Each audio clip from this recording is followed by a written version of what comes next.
আজ জ্যৈষ্ঠ মাসের শেষ অমাবস্যা, তাই সকাল সকাল মা আর আমি মিলে চললাম গোবরডাঙ্গার বিখ্যাত কালী মন্দির মা প্রসন্নময়ীর মন্দিরে।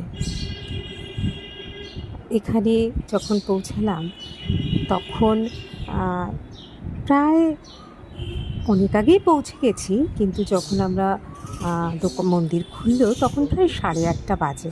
আমরা পৌঁছে গেছিলাম সকাল 7টায়। এখানে বলে রাখি, যখন আমরা পৌঁছেছি মন্দির প্রাঙ্গণ খুলল, তারপরে পুরোহিত মশাই মাকে পরিবর্তন করছিলেন। আর দেখতে পাচ্ছেন তো, বহু পুরনো মন্দির, বহু পুরনো। সেই মন্দির প্রায় 400 বছরেরও পুরনো মন্দির।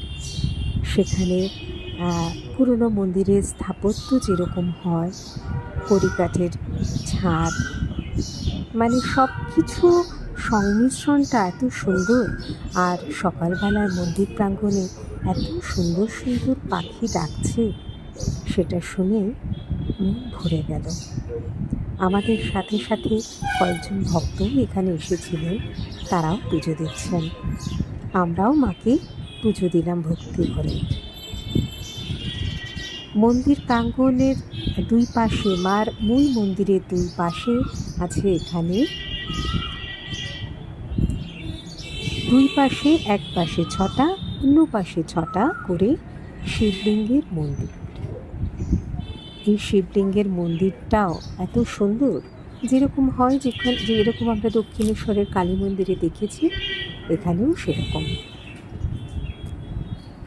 পরিবেশটা এত ভালো, আসলে যে কোনো ধর্মীয় স্থানে গেলে, সেটা যে ধর্মেরই হোক না কেন, প্রচণ্ড পজিটিভ একটা ভাইবস পাওয়া যায়।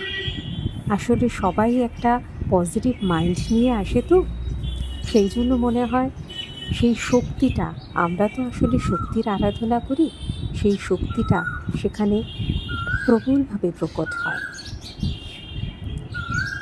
সেই জন্যই আমাদের মাঝে মধ্যে একটু আধ্যাত্মিক জগতে বিচরণ করা উচিত।